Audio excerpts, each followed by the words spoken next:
Sanamkela Avalanche of Grace, gama lam ndiyuthenjiwe emolweni. Siza nenkuthazo yomthandazo iqala nje iveki namhlanje. Sizokhuthaza abantu bamabahlale ezinyaweni zikaYesu bangasuki. Uba kukho into oyifunayo kuYesu Kristu, oyimpendulo ozilindeleyo, ungamncami uYesu, ungamncami uYesu. Hlala usemthandazweni njalo, hlala ufunda ilizwi lakhe njalo, hlala umdumisa njalo, ungayeki. Konke okufunayo kuzokwenziwa.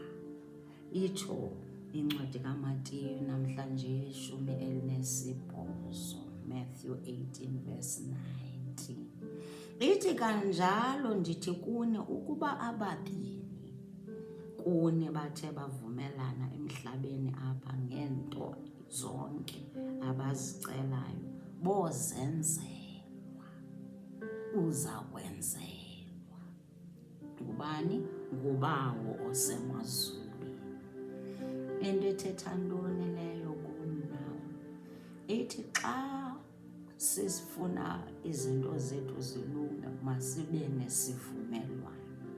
There's power in the prayer of agreement.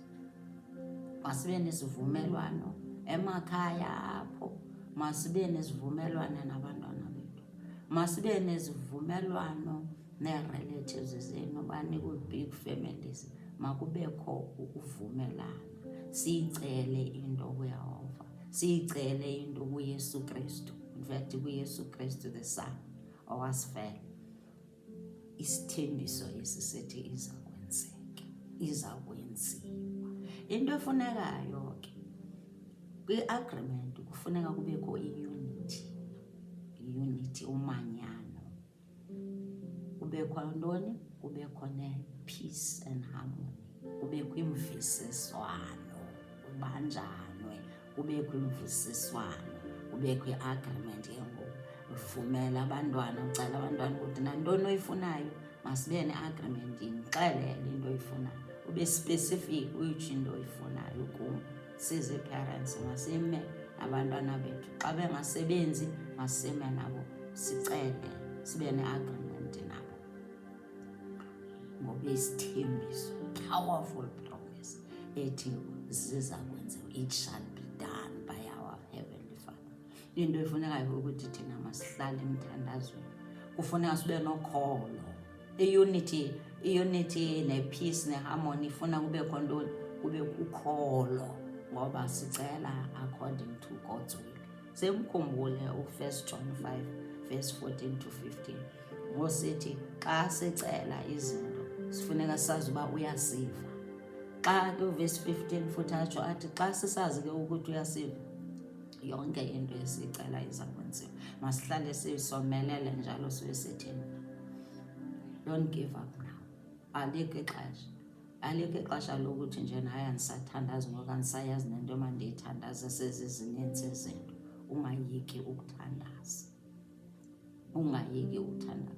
Uhlale unelizwe. Nantoni neyenza into ukuthi usoloko unalwa. Ungazivumeli soloko unalwa nabantwana, nalwa ezi families, you are fighting, anazi nento enixabanisayo.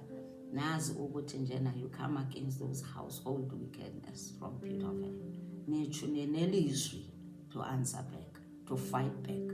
Ukuthi yilwaya over Psalm 35, yilwaya over nabalwana.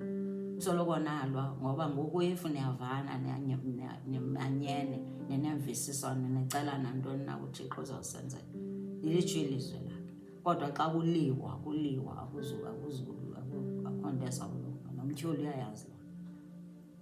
Phendula uthi yilwaya over nabalwana. Utsho ngoPsalm 35 verse 1. Utsho uthi arise, O God, and let all your enemies be scattered. Psalm 68. Uyenza njani? Uyalwa njalo. Ungathuli nje, akuthulwa. Psalm 33 verse 10.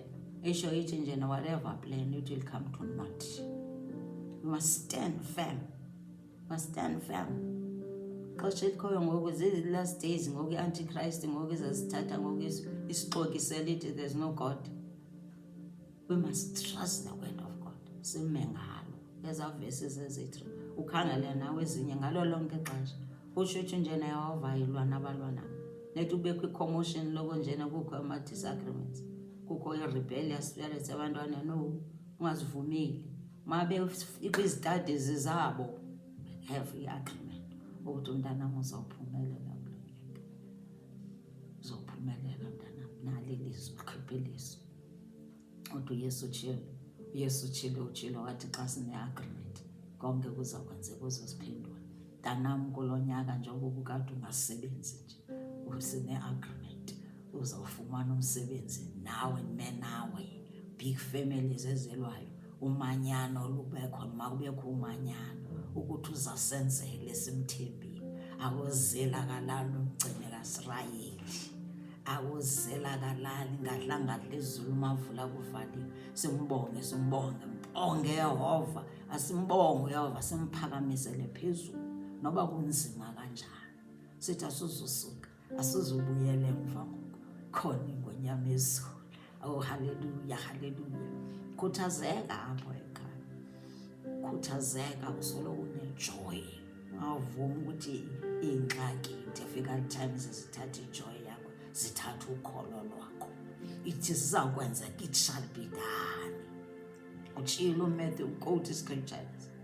Utshilo Matthew 18 verse 19, wathi uYesu uzakwenziwa xa sine-agreement, siyibophile unity, siyibophile umanyano, sinemvisiswano emakhaya. Kakhulukazi ngeli xesha leholide, in big families, ingavumeli soloko kwaliwa. Khupha ilizwi, thi arise, O God, and let all your enemies be scattered. Awugqiba nibe no-peace kuma-families wethu. In Jesus' name. Because Jesus loves you. Yomelela. Unyaka ukekela ngokuyakekela, unyaka uyakekela. Ungathi xa unyaka ukekela nawe uthi hey nam sendiniwe ngokudinwa xa wenze njani. Baza kunceda ntoni aba? Soze bakuncede. Uncedo lwakho luyehova phela. Psalm 121.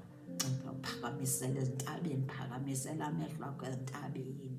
Ungabi negative, ungabi usithi hayi ndimncamile. Ungamncamile.